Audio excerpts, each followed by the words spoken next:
ये केस क्या है जो कल सुप्रीम कोर्ट में जिसकी हियरिंग है। 2006 में कांग्रेस ने एक ऐतिहासिक कानून लाए जिसका नाम था वन अधिकार अधिनियम, फॉरेस्ट राइट एक्ट।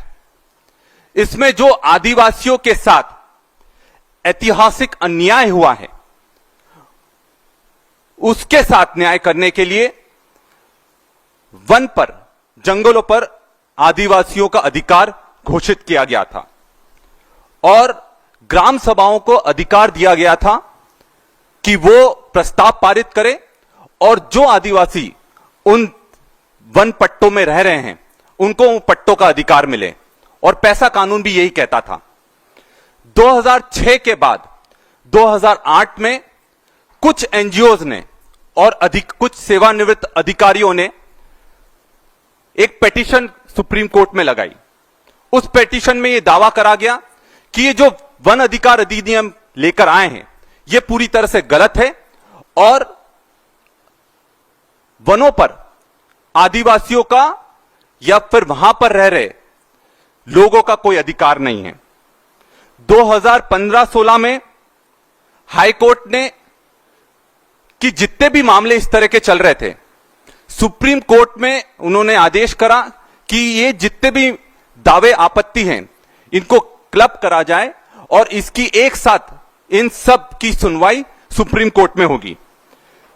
13 फरवरी 2019 ये ऐसा दिनांक है जो कोई भी आदिवासी नहीं बुला सकता। इस दिन सुप्रीम कोर्ट ने यह आदेश करा कि जितने भी आदिवासी और जो वनों में रह रहे हैं जिनको वहां बेदखल करा गया है उसके आदेश सुप्रीम कोर्ट ने जारी कर दिए। यह आदेश का इतना जबरदस्त इंपैक्ट होने वाला था जिससे पूरे देश में 17 लाख आदिवासी परिवार प्रभावित होने वाले थे और उनको जंगल से बेदखल किया जाना था। जब पूरे देश में इसके खिलाफ एक मुहिम छिड़ी और सबने इसके खिलाफ आवाज उठाई, तब 28 फरवरी 2019 को वापस से इसमें सुप्रीम कोर्ट ने जो बेदखली का आदेश दिया था उस पर स्टे लगा दिया। फिर 2020 में वाइल्ड लाइफ फर्स्ट कर एक संस्था है, उसने वापस याचिका लगाई और उसने कहा कि जो एफआरए के नियम हैं और जो सामुदायिक अधिकारों हैं वो पूरी तरह से खारिज कर देना चाहिए। और इसके बाद कल की तारीख 2 अप्रैल 2025 जब इस पर निर्णय होना है कि एफआरए की वैधता, बेदखली पर रोक और ग्राम सभाओं के अधिकार पर सुप्रीम कोर्ट का निर्णायक सुनवाई होनी है। अब मेरा सवाल है कि जो याचिकाकर्ता की मंशा है, जिनने ये याचिका लगाई है, वो कॉरपोरेट के हाथों में खेल रहे हैं और ग्राम सभाओं के और कम्युनिटी राइट्स जो फॉरेस्ट राइट एक्ट में मिलता है उसको खत्म करने की पैरवी करते हैं ताकि पूरे जो जंगल है उस पर आदिवासी का अधिकार नहीं बचे, उस पर पूरे पूंजीपतियों का और कॉरपोरेट का एकाधिकार हो जाए। यह सिर्फ कोर्ट में एक केस नहीं है, यह एक न्याय दिलाने को, संविधान बचाने की एक बहुत बड़ी लड़ाई है। फॉरेस्ट राइट एक्ट में 3 सबसे महत्वपूर्ण बिंदु हैं जो मैं आप सबके सामने रख रहा हूं, जिसको एलिजिबिलिटी क्राइटेरिया भी बोलते हैं और पात्रता का जिसके माध्यम से निर्णय होता है और जिसका पालन नहीं करा गया इन याचिकाओं में। फॉरेस्ट राइट एक्ट में कहा गया था कि अगर ग्राम सभाएं ये पारित कर दें कि ये लोग या ये कम्युनिटी गांव में रह रही है तो उनको पट्टे तत्काल दिए जाना चाहिए, जो कि आज तक नहीं मिले हैं।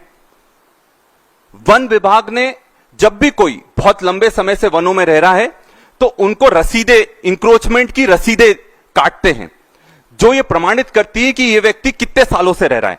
तो अगर कोई भी व्यक्ति 2005 के पहले से वहां रह रहा है तो फॉरेस्ट राइट एक्ट में उसको अधिकार मिलता है वहां पर पट्टे का, जो कि वो पट्टों का अधिकार भी नहीं दिया गया है।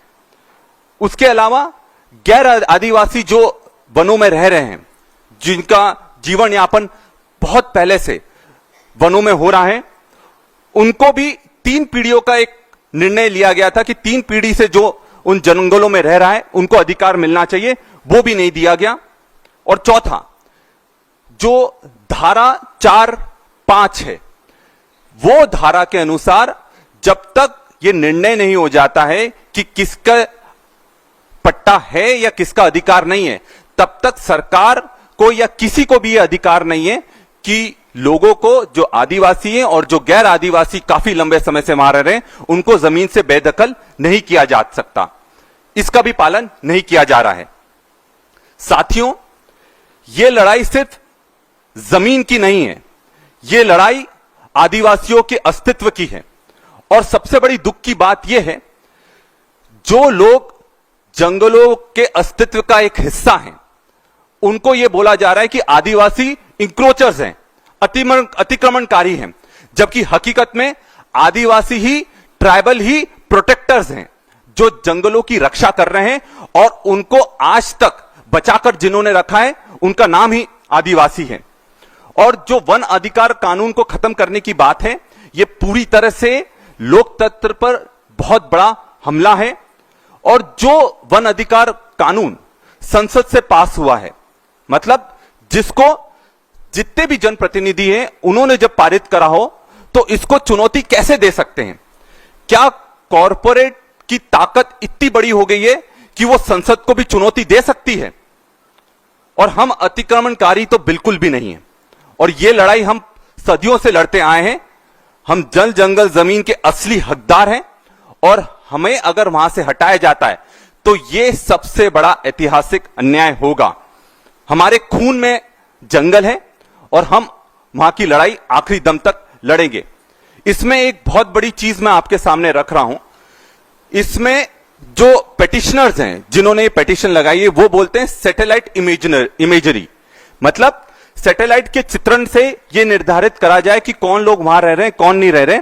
हमारा इसमें कहना है, आपका जमीन पर जाकर वेरिफिकेशन होना चाहिए। और जमीन पर वेरिफिकेशन कौन करेगा? ग्राम सभाएं करेंगी। तो सैटेलाइट इमेजरी को एक विकल्प के रूप में देखा जाना चाहिए या एड ऑन के रूप में देखा जाना चाहिए। यह निर्णय नहीं ले सकता कि कौन वहां पर रह रहा है, कौन नहीं रह रहा है। और सबसे बड़ी दुख की बात इसमें यह है कि सरकार की सबसे बड़ी चुप्पी है इसमें, जो कि बहुत खतरनाक चुप्पी है। सरकार क्यों इसमें कुछ नहीं बोल रही है?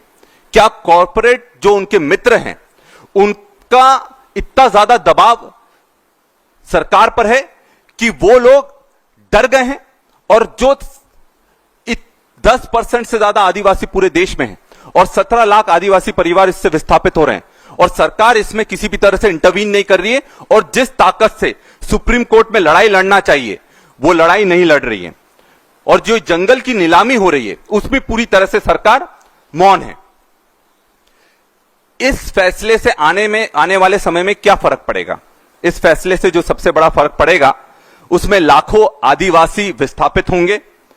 ग्राम सभाओं के अधिकार पूरी तरह से सरकार खत्म कर देगी। सामुदायिक अधिकारों को पूरी तरह से खत्म कर दिया जाएगा। और आदिवासी पहचान को पूरी तरह से खत्म करने का यह प्रयास किया जा रहा है। और हमारा जो आदिवासी कांग्रेस का और कांग्रेस पार्टी का कहना साफ है कि कोर्ट को इस पर रोक जारी रखना चाहिए। जितने भी दावे निरस्त हुए हैं, उसको पूर्ण निरीक्षण किया जाना चाहिए। और निरीक्षण करने के लिए ग्राम सभाओं को ताकत देना चाहिए, जो वापस से निरीक्षण करें और यह निर्धारित करें कि कौन से दावे सही हैं, कौन से दावे सही नहीं है। केंद्र सरकार, हमारी मांग है कि फॉरेस्ट एक्ट, राइट एक्ट, जो वन अधिकार अधिनियम है, उसकी रक्षा करे और वन विभाग की मनमानी को पूरी तरह से खत्म करने का काम करें। सामुदायिक अधिकार, ग्राम सभा और जंगलों में आदिवासियों के हक के साथ छेड़छाड़ नहीं होना चाहिए। हम चेतावनी देते हैं कि हम जंगल को बिकने नहीं देंगे। और अगर इस तरह का कोई भी नियम पारित होता है, तो उसका पूरी ताकत से रोड पर आकर हम लोग इसका विरोध करेंगे, पर लोकतंत्र को बिकने नहीं देंगे। मैं मीडिया के साथियों से यह अपील करता हूं कि यह अधिकार, यह सिर्फ एक कानूनी बहस नहीं है, यह 17 लाख आदिवासियों के अस्तित्व का सवाल है, उनके परिवार, उनकी रोजी रोटी का सवाल है। तो पूरी ताकत से आप आवाज उठाइए और ये जो आदिवासियों की आवाज है, इसको दबने नहीं दीजिए। अब मैं चाहूंगा पत्रकार के हमारे साथी कुछ सवाल करना चाहते हैं तो सवाल कर सकते हैं।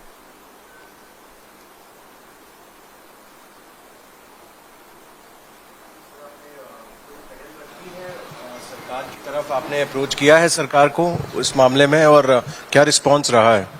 देखिए, ये लड़ाई 2008 से चल रही है और आज हो गया है 2025, और जब सुप्रीम कोर्ट का जो आदेश आया था 13 फरवरी 2019 को, तब 100 से ज्यादा आदिवासी संगठनों ने और हमारी तरफ से भी सरकार से हमने ये मांग करी थी कि तत्काल इस पर रोक लगाई जाना चाहिए और जो 17 लाख परिवार हैं उनकी आवाज सुनी जाना चाहिए, और जितने भी ये दो दावे खारिज कर दिए गए इस पर वापस से सुनवाई होना चाहिए। पर आज तक स्थिति यह है कि 2025 हो गया, पर आज तक सरकार ने ठोस तरीके से इसमें आदिवासियों की पूरी तरह से पैरवी सुप्रीम कोर्ट में नहीं करी है।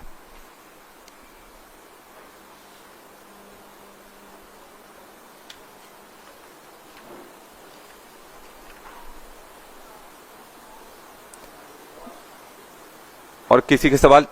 Thank you.